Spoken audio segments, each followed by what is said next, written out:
Guys, tinatawag ako ng asawa ko pag titimplahin daw ako ng kape. Naalala ko yung ginawa niya sa akin noong nakaraan.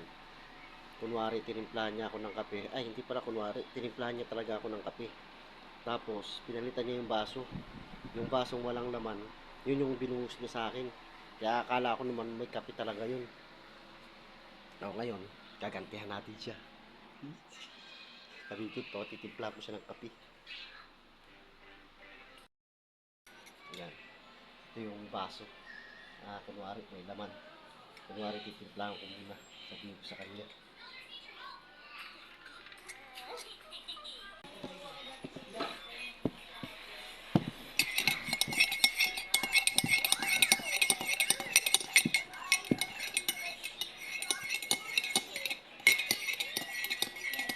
Ano ba yung kape mo?